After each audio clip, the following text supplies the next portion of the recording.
Oke, baik. Shalom semuanya. Oh, Terima kasih untuk waktunya. Saya akan presentasikan tugas yang diberikan kepada saya, krisis rohani.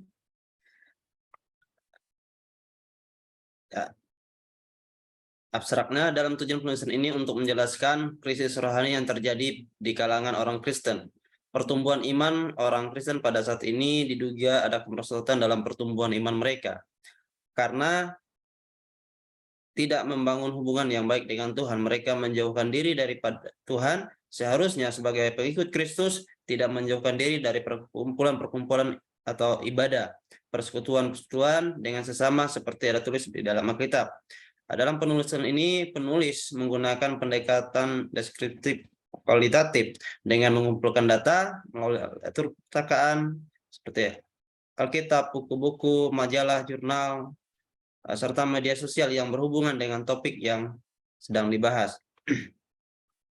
Pendahuluan, masa muda adalah masa yang penting dan genting. Pemuda Kristen disiapkan gereja untuk menjadi teladan di dalam gereja dan di luar gereja atau masyarakat. Kemajuan dan kehancuran di masa kini maupun nanti ditentukan oleh generasi mudanya. Di era digital yang modern ini, dapat diketahui ada persoalan yang terjadi pada pemuda Kristen yang semakin hari mengalami peningkatan kemerosotan dalam pertumbuhan iman mereka kepada Tuhan. Dapat disebabkan oleh berbagai hal, itu seperti krisis moral, konflik-konflik kemanusiaan, bahkan dalam penggunaan media sosial yang tidak membangun. Contoh, dalam penggunaan media sosial yaitu HP digunakan hanya untuk main game, nonton pornografi, dan membuat status di WA maupun Facebook yang tidak membangun, sehingga hal ini juga sampai pada krisis rohani. Penyebab kemerosotan rohani atau krisis rohani pada orang percaya, mereka lebih asik dengan dunia mereka sendiri tanpa sadar akan masa depan mereka. Karena ada yang menganggap bahwa ketika mereka sudah menjadi orang Kristen, mereka sudah pasti memiliki iman dalam Tuhan. Ini adalah pemikiran yang dangkal atau keliru. Oleh sebab itu, orang Kristen harus memiliki karakter yang benar, seperti karakter Kristus. Karakter adalah sikap yang dimiliki seseorang yang mencerminkan identitasnya, yang menjadi ciri tersendiri, yang dapat menjadi pembeda dengan orang lain. Jane M. Arrow menjelaskan bahwa karakter adalah proses pembentukan jiwa manusia menjadi unik dan berbeda dari orang lain. Nilai karakter yang harus dimiliki dan dikembangkan orang Kristen dalam melaksanakan perannya di tengah-tengah keluarga, gereja, dan bangsa adalah nilai kejujuran, nilai kesopanan, nilai keberanian, nilai tanggung jawab, nilai kerja keras atau ulet, nilai persatuan, bahkan nilai kebersamaan, nilai kelemah lembutan, dan nilai kesetiaan, kesabaran, dan penguasaan diri. Nilai-nilai tersebut harus ditanamkan atau dibangkitkan kembali bagi generasi berikutnya. Saat ini di tengah kemajuan teknologi tinggi dengan berbagai dampak negatif yang tentu saja dapat merusak karakter orang Kristen. Jika ia adalah seorang Kristen, karakter harus kembali ditanamkan dengan sungguh-sungguh. Karakter Kristus berdasarkan kehidupan Kristus yang penuh kasih dalam melaksanakan pelayanannya dan karya keselamatannya yang dikerjakannya. Karakter Kristus harus menjadi teladan bagi orang Kristen dalam menjalankan kehidupannya. Stephen Nell berpendapat bahwa untuk menjadi seorang yang layak disebut Kristen berarti ia harus menjadi seperti Kristus. Identitas Kristen juga dapat dilihat dalam teks Galatia 5 ayat 22 sampai 23. Karakter yang dimaksud ialah kasih, sukacita, damai sejahtera, kesabaran, kemurahan, kebaikan, kesetiaan, kelemah lembutan, dan penguasaan diri. Ini cara untuk mengatasi atau sikap mengatasi krisis rohani. Yang pertama, kita harus tekun dalam doa. Karena kita lihat kalau kita tidak bertekun di dalam doa, maka akan mulai krisis rohani akan terjadi dalam kehidupan kita. Tapi kalau kita memulaikan bertekun di dalam doa serta berjaga-jaga dalam ucap syukur, kita akan terus memiliki hubungan yang baik dengan Tuhan sehingga kita tidak dapat mengalami yang namanya krisis rohani kalau kita tekun berdoa. Yang kedua yang harus kita lakukan adalah untuk mengatasi krisis rohani, membaca firman Tuhan atau membaca Alkitab setiap hari. Kita renungkan bahwa di dalam firman Tuhan atau di Alkitab bahwa banyak jawaban-jawaban yang akan memberi kepada kita suatu jawaban yang pasti bahwa kita tidak akan pernah mengalami krisis rohani. Kalau orang malas baca Alkitab, berarti krisis rohani sudah mulai terjadi pada dirinya. Yang ketiga, bahwa supaya kita dapat mengatasi krisis rohani yang terjadi dalam kehidupan kita, bahwa kita juga harus mendengarkan pemberitaan firman Tuhan, ya, seperti mendengarkan khotbah, ya. Ketika kita mendengarkan firman Tuhan atau khotbah juga dapat membangun iman kita kepada Tuhan. Salah satu penyebab orang Kristen, ya, mengalami krisis rohani karena mereka tidak mau lagi mendengarkan pemberitaan firman Tuhan. Karena apa? Karena mereka menganggap bahwa mereka sudah tahu apa yang disampaikan oleh pengkhotbahnya. Yang berikut, yang keempat adalah membangun persekutuan dengan sesama. Seperti mengikuti kegiatan-kegiatan rohani, bahkan komsel. Itulah hal yang harus kita lakukan. Yang berikut, yang kelima, cara mengatasi krisis rohani, mendekatkan diri kepada Tuhan. Ini adalah hal yang penting bagi kehidupan kita, bahwa kalau kita mendekatkan diri dengan Tuhan, maka kita tidak akan mudah lagi mengalami krisis rohani. Memang ini sering terjadi pada kalangan anak muda. Kalau kita tahu dari awal tadi bahwa pendahuluan bahwa anak muda zaman sekarang atau orang Kristen zaman sekarang sudah banyak yang menyalahgunakan teknologi yang canggih saat ini, yang berkembang saat ini. Kenapa? Karena mereka lebih asik dengan dunia mereka sehingga mereka lupa untuk mendekatkan diri mereka kepada Tuhan. Tapi kalau orang sudah mendekatkan diri kepada Tuhan, maka mereka tidak akan mengalami krisis rohani. Seperti di dalam Yakobus katakan bahwa mendekatlah kepada Allah dan Ia akan mendekat kepadamu. Jadi ada balasan timbal balik yang terjadi bahwa kalau kita mendekat kepada Tuhan, maka Tuhan juga akan mendekat kepada kita. Maka tahirkanlah tanganmu, hai kamu orang-orang yang berdosa. Jadi salah satu untuk kita dapat terjadi mengalami krisis rohani karena dosa yang terjadi dalam diri kita. Oleh sebab itu, kita harus mentahirkan diri kita untuk kita bebas dari krisis rohani.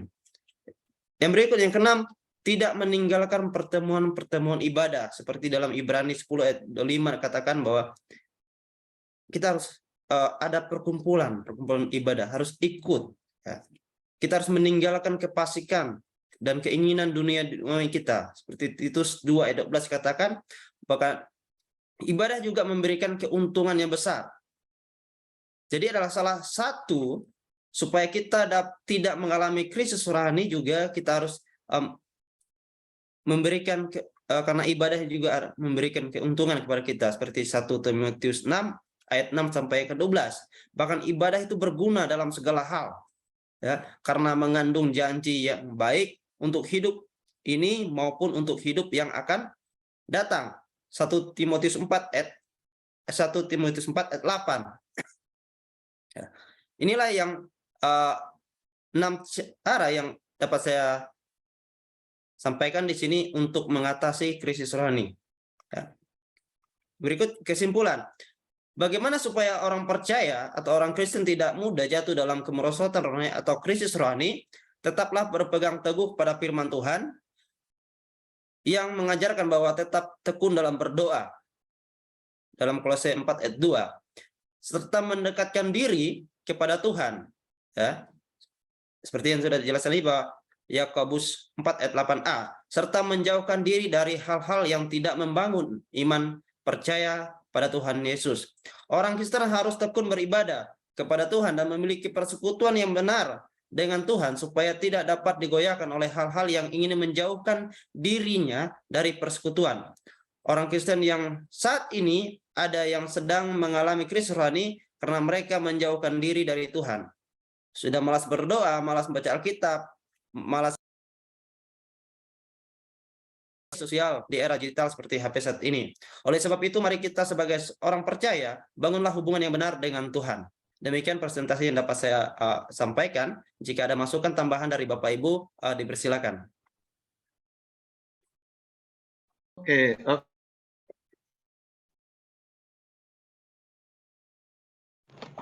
silakan Bapak Ibu, kalau jika ada, ini hal yang biasa terjadi juga di kalangan orang Kristen, namanya krisis rohani atau kemerosotan rohani, ya. Kemerosotan rohani ada saat-saat tertentu, baik anak muda atau siapapun mengalami hal yang seperti ini, atau kemerosotan rohani, krisis rohani, atau terpuruknya kerohaniannya akibatnya. Hosiana yang sudah mengangkat tangan, silakan Hosiana. Setelah itu nanti Pak Dani, lalu Pak Daniel, silakan langsung saja. Baik, selamat malam, Shalom. Untuk Kak Hermanus tadi beberapa hal yang sudah Kak Hermanus sampaikan dalam makalah, tadi kan kebanyakan lebih mengarah ke anak muda ya.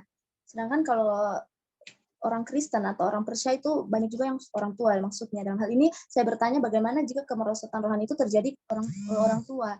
Karena kalau kita lihat kepada orang muda mungkin agak gampang untuk dinasihati. Misalnya orang yang lebih dewasa, lebih tua menasihati anak muda. Tapi bagaimana jika kemerosotan rohani itu terjadi kepada orang tua? Karena biasanya sulit untuk kita sebagai anak muda menjadi konselor atau mengkonseling orang yang sudah lebih tua dari kita. Terima kasih. Oke, baik. Ya, kalau kemerosotan rohani kepada orang tua ya. Ya, kalau hal yang demikian ya kita sebagai orang yang sebagai orang percaya, tentunya kita harus saling menuntun dalam kebenaran. Tidak membiarkan mereka juga menjauhkan dari persekutuan. Walaupun mereka sudah tua, tidak salah kalau kita menasihati mereka dengan kebenaran. Jadi bukan hanya kan kalau Rasul Paulus juga mengatakan kepada Timotius, jangan menganggap kalau kita ini masih muda gitu kan, tapi kita harus menjadi teladan bagi mereka. Ya. Kita harus menjadi penuntun juga bagi mereka, karena mereka kan belum terlalu seperti kita gitu, yang misalnya sekolah teologi yang tahu kebenaran. Tapi kita sebagai seorang yang mengenal kebenaran, kita sebagai orang muda juga harus menjadi teladan bagi mereka, harus menuntun mereka dalam kebenaran, memberikan mereka suatu pandangan-pandangan yang benar tentang firman Tuhan supaya mereka juga tidak mengalami yang namanya krisis rohani gitu.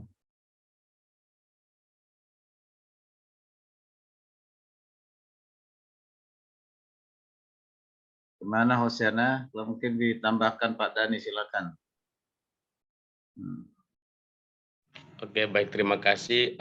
Saya juga sama kalau melihat materi yang disampaikan oleh Pak Hermanus, saya setuju. Hanya saya mungkin bertanya, di bagian pendahuluan juga saya tidak setuju karena judulnya di situ berbicara tentang krisis rohani, tapi pendahuluan itu diawali dan ditujukan secara khusus kepada pemuda.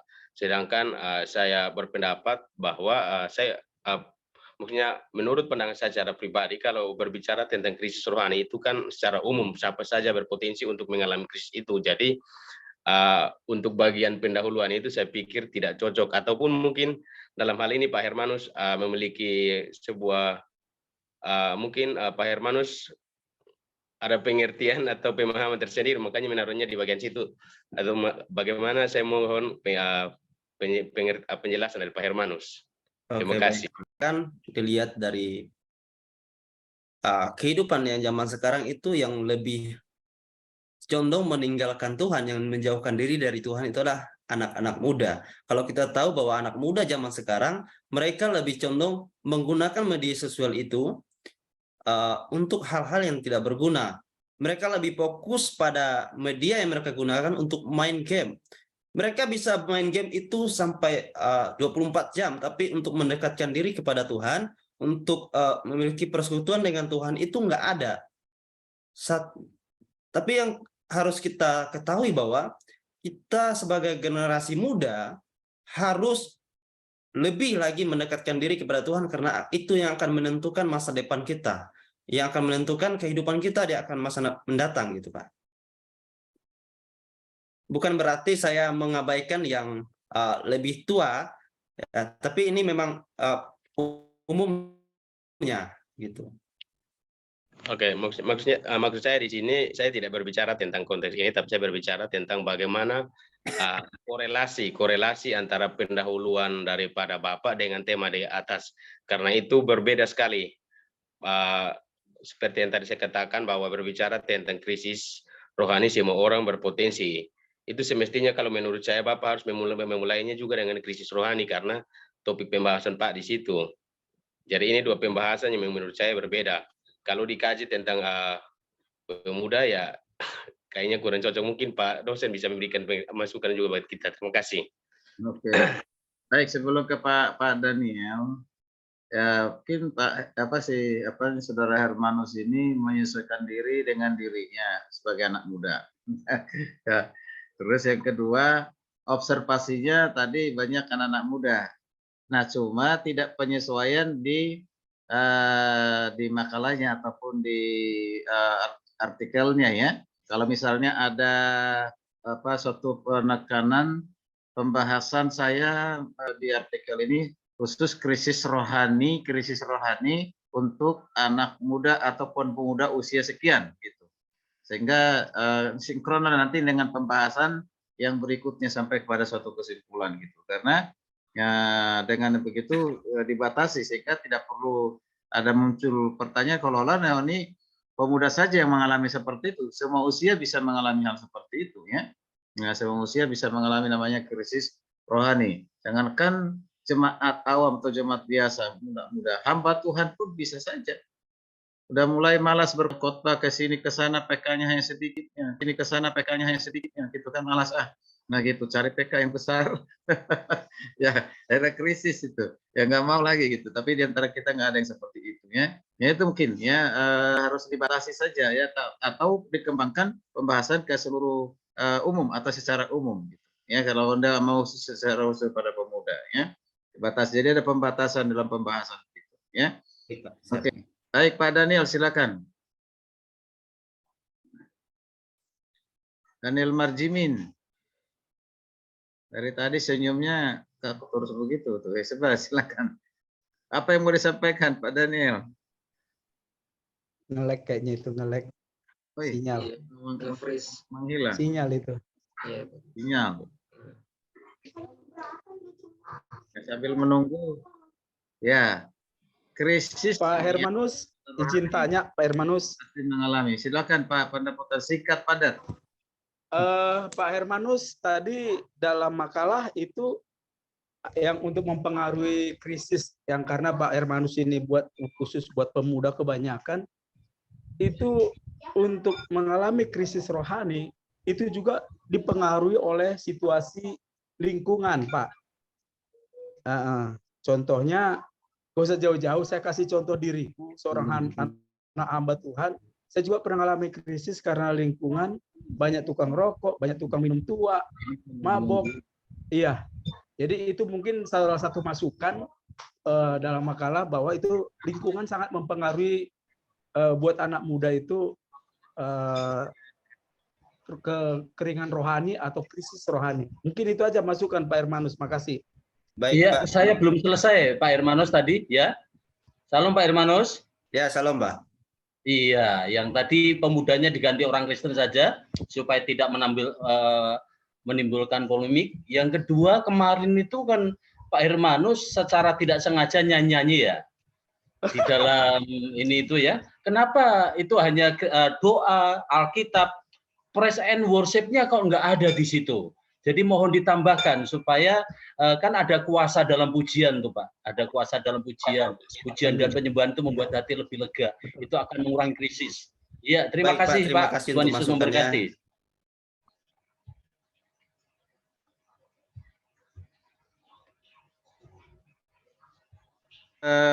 Banyak hal yang bisa dilakukan untuk mengatasi krisis rohani tadi diantara sudah. Ini harus ada pembinaan khusus kepada orang Kristen rohani dengan biasanya kalau membawa satu kesegaran rohani itu mengikuti seminar-seminar, mengikuti KKR ataupun retreat. Ya, retreat. Biasanya orang yang pulang dari retreat itu bisa mengalami suatu perubahan rohani ya, perubahan rohani. Ya, retreat itu penting. Makanya kenapa gereja-gereja suka mengadakan retreat itu. Itu untuk membuat satu kebugaran sekarang rohani, ya begitu ya, di tempat yang berbeda, suasana yang berbeda, begitu ya. Itu perlu, ya itu perlu itu. Ya namanya refreshing gitu kan, ya refreshing. Jadi jangan melulu harus kau baca Alkitab 5 pasal. Nah, supaya krisis rohanimu lenyap, kan gitu. Bisa itu. Bosan, Ya, bosan. suruh Ya, membaca bosan. terlalu banyak membaca Alkitab gitu. Jadi berikan ayat Alkitab banyak-banyak. Nah, itu tambah stres juga gitu ya. Tadi Ya. hal-hal yang sifatnya ringan nanti arahnya ke sana. Tanpa kita suruh baca Alkitab pun dia akan membaca kalau suasana hatinya itu sudah mulai kondusif ya dan nyaman, dia akan lakukan sendiri tanpa kita harus bicara ya, tanpa harus kita sampaikan perintahkan begitu. Ya, itu krisis rohani. Ya, jangan sampai kita mengalami krisis rohani. Nah, krisis rohani itu pagi-pagi udah malas berdoa, malam juga udah malas berdoa. Ya itu, baca Alkitab pun, waduh, ini hati-hati, ini dosa loh, itu krisis rohani itu dosa itu. Ya kan? Ya, itu dosa itu, krisis rohani itu. Berarti sedang mengikuti keinginan daging. Itu, ya. Oke, baik. Yang terakhir kita akan dengar satu makalah dibahas oleh 2 orang, yaitu Hosiana. Nanti saya kasih solusinya. Ya, ini dulu yang terakhir ini. Siapa tadi? Hosiana dan Vega. Pembahasan mereka silakan berhubungan dengan anak-anak. Silakan. Tolong langsung presentasi saja, ada di share. Hermanus ada di makalahmu. Terima kasih Hermanus untuk presentasinya. Silakan, minta bantu dulu si Hosiana, mau langsung share sendiri atau dibantu Hermanus?